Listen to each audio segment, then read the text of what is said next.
June 4th, 1942. Midway Atoll. The entire strategic calculus of the Pacific Theater rested on a few hours of aerial combat.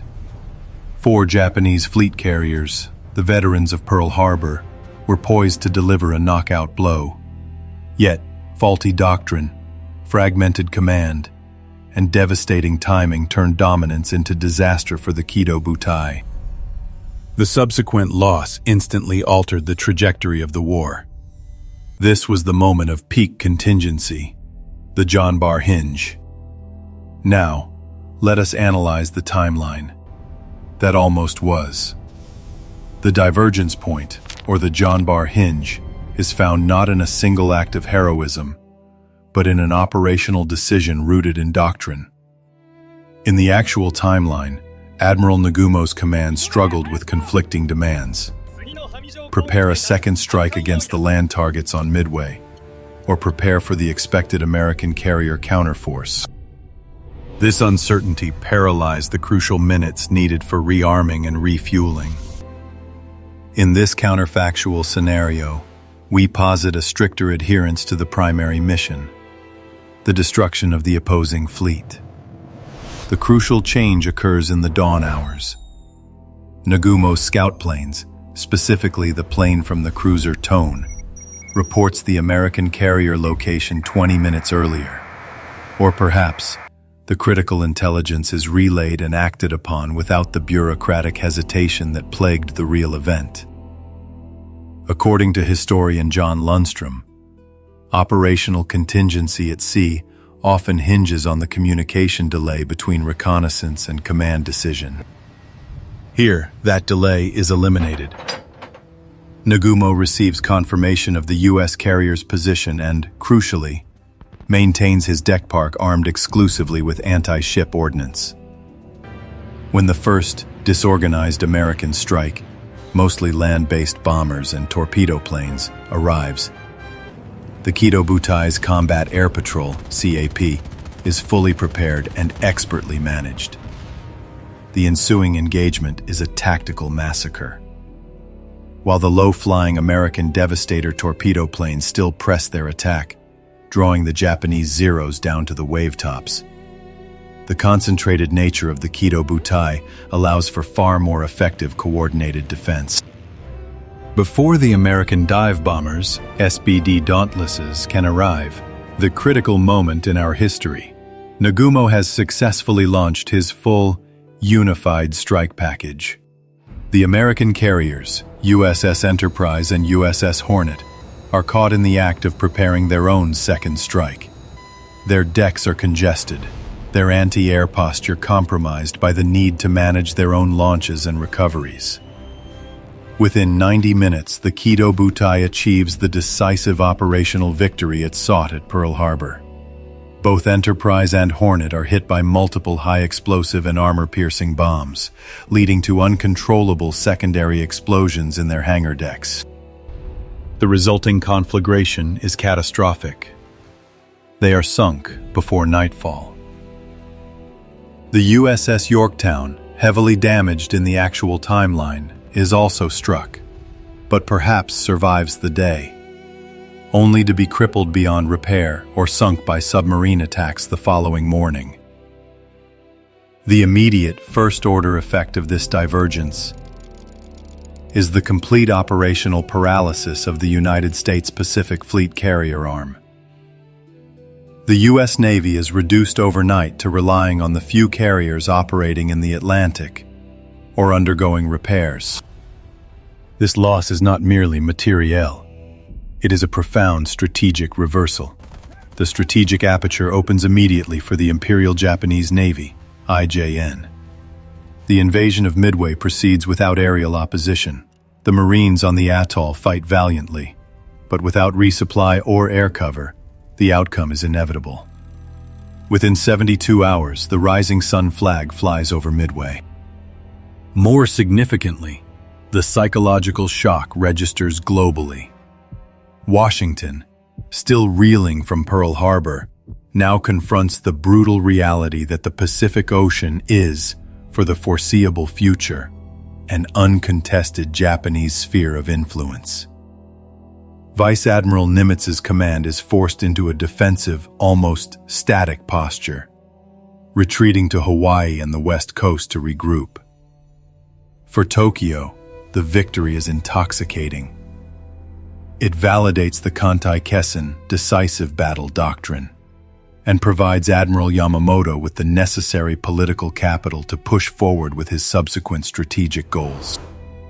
The strategic priority shifts instantly from defensive consolidation to opportunistic expansion, leveraging this critical window of undisputed naval air supremacy. The immediate focus turns south and east, towards the remaining vulnerable Allied positions. This successful defense and counterstrike at Midway buys the IJN approximately 12 to 18 months of breathing room, a luxury they never enjoyed in our timeline. When we analyze this outcome, we must logically infer that the Japanese war planners, now confident, would not sit idle. Allied position unravels. This period becomes critical, allowing them to consolidate their gains and, perhaps more dangerously for the Allies, complete the expansion of the vital defensive perimeter they had initially intended. The geopolitical consequences would ripple far beyond the Central Pacific, initiating the true unraveling of the Allied position in the south. The immediate strategic inertia following the disaster at Midway is profound. The Imperial Japanese Navy, having validated its doctrine of the decisive battle, now possesses an uncontested operational theater that extends from the Aleutians in the north to the fringes of the Coral Sea in the south. The Allied strategy, which hinged upon halting the Japanese advance in mid-1942, now collapses. The first and most critical second-order effect is the non-occurrence of the Guadalcanal campaign as we know it. In our timeline, the U.S. launched Operation Watchtower in August 1942, specifically to prevent the Japanese completion of an airfield on Guadalcanal, fearing it would expand air superiority across the South Pacific sea lanes. In this counterfactual, following the Midway victory, the IJN dedicates the necessary air wings and logistical support to the Solomon Islands chain, completing the airfield at Lunga Point rapidly and fortifying the entire perimeter.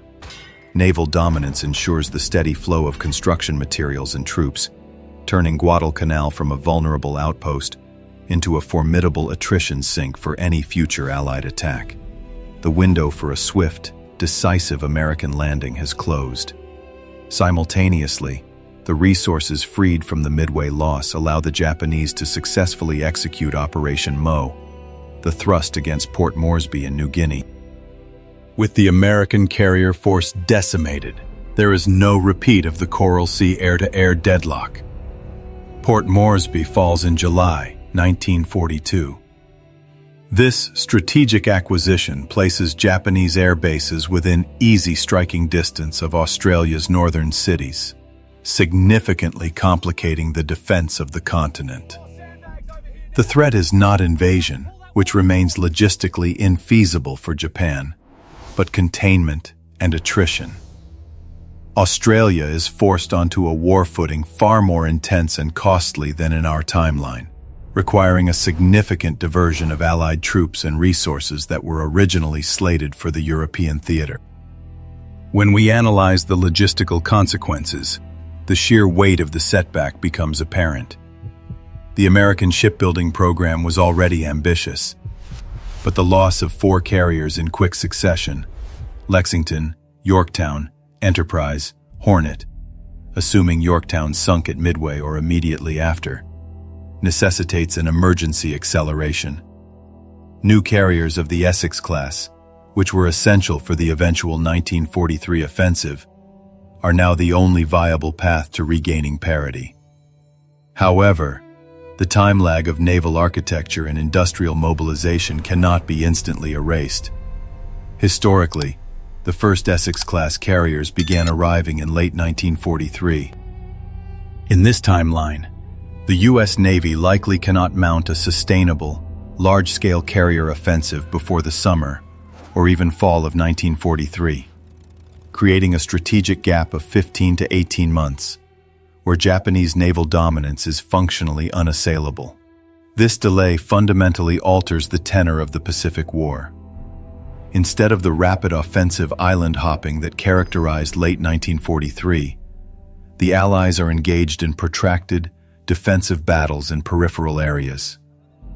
The Japanese, consolidating their perimeter, now extending to the Gilberts, the Marshalls, and the entire Solomons chain, are allowed time to transition from conquest to defensive fortification. This aligns with academic analysis of naval power theory. When a naval power achieves command of the sea, its primary strategy shifts to maximizing the defensive depth of its perimeter before the enemy can rebuild their fleet. Furthermore, the immediate political fallout in the United States cannot be overstated. According to political historian Doris Kearns Goodwin, wartime morale is inextricably linked to perceived success. The successive defeats of Pearl Harbor and Midway would trigger profound public doubt regarding the Germany First strategy. Pressure mounts to shift resources, crucially, long-range bombers and escort destroyers, from the Atlantic and Mediterranean theaters to the Pacific. This diversion of resources has catastrophic third-order effects on the Battle of the Atlantic. The U-boat menace, already formidable in 1942, is allowed to operate with greater impunity against weakened Allied convoys, further disrupting the flow of materiel to Britain and the Soviet Union. The strategic prioritization of the U.S. war effort fractures under the weight of Pacific setbacks. Meanwhile, the psychological boost in Tokyo is leveraged to drive technological development. The Japanese realize that their reliance on the A6M0 fighter is increasingly perilous. The breathing room provided by the Midway victory allows the rapid introduction and mass production of superior aircraft designs, such as the Shiden Kai and advanced prototypes, sooner than in our timeline. The technological curve of the war flattens temporarily, making the eventual Allied re-entry into the Central Pacific far more costly in terms of air attrition. The logistical challenge facing the Americans in late 1943 is immense. When the rebuilt carrier fleet, spearheaded by the Essex class, finally attempts to breach the new Japanese perimeter, they are confronted not with half-finished airfields, but with fully realized defensive complexes across the Marshalls and Solomons. These are defenses built over months, protected by robust air cover, and supplied via secure sea lanes. This scenario transforms the early island-hopping campaigns from aggressive assaults into grinding, prolonged attrition battles.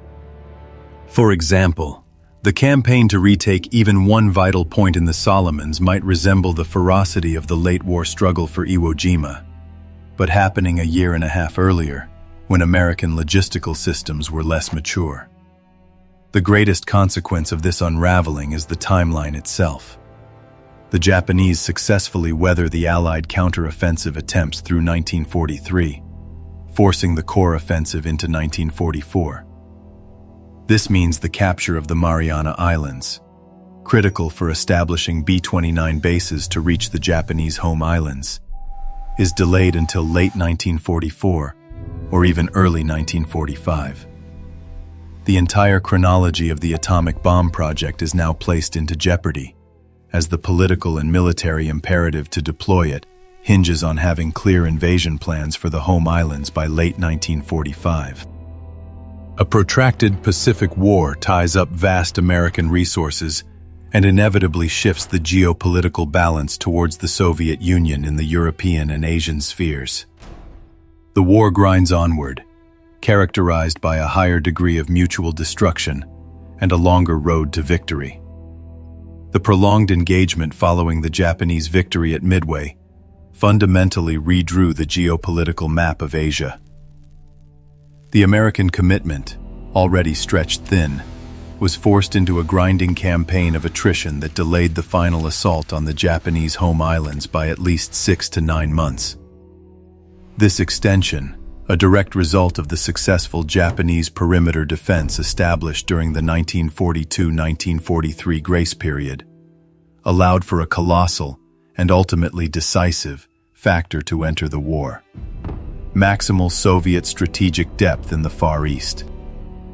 In our timeline, the Soviet declaration of war on Japan occurred mere days before the final surrender, limiting their territorial claims. In this new timeline, however, the Red Army, having crushed the Wehrmacht and secured Europe by early 1945, pivots eastward with greater force and leisure. With the U.S. fleet still locked in protracted and costly battles for the inner defensive rings, such as the Marianas in late 1944 and Okinawa in mid-1945, Soviet forces sweep through Manchuria, securing vast industrial resources and positioning themselves deeply into the Korean peninsula.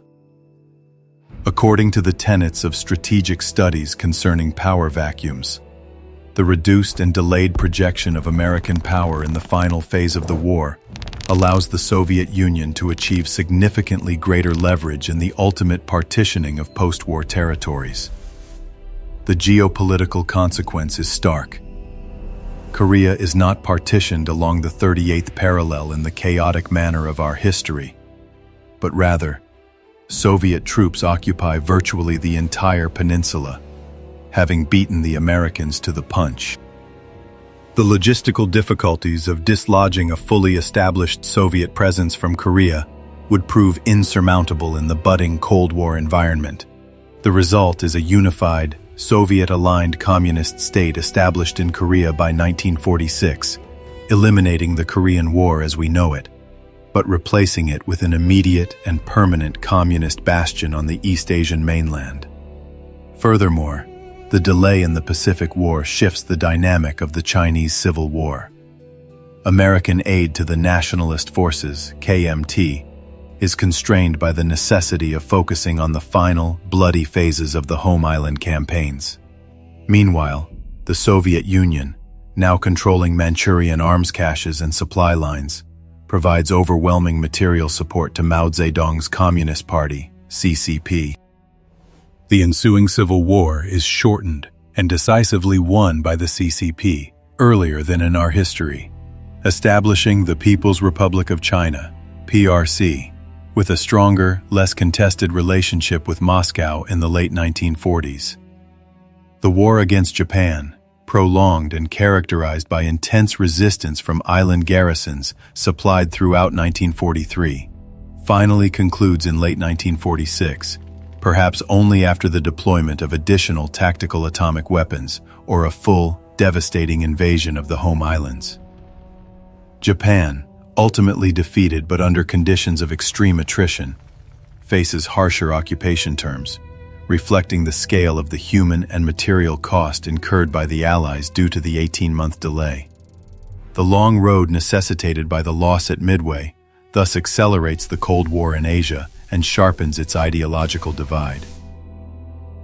When we examine the post-1947 world of this new timeline, we find the American doctrine of containment struggling to establish a foothold. Japan remains a vital democratic partner, but the containment line must be drawn much further east, anchored entirely by Japan and the Philippines. The strategic landscape is defined by immediate confrontation rather than gradual proxy conflict, an environment far more perilous for global stability. This entire alternate history trajectory, therefore, teaches us a crucial lesson: that naval dominance in a theater defined by sea lines of communication is not merely about sinking ships. It is about buying time. The time bought by Nagumo's decisive victory was time the Allies could not afford to lose. Time that the Soviet Union capitalized upon to reshape the future of the Orient. History is not an inevitable flow of major forces. It is a fragile chain of contingency, where colossal geopolitical futures can pivot on the operational decision of a single commander in a fleeting hour of combat. The defeat at Midway was not just a tactical loss for Japan. It was the ultimate failure to secure the time needed to build a winning defensive perimeter. The victory, the timeline that almost was, reveals how minutes of hesitation, or conversely, minutes of decisive action, can dictate the balance of global power for generations.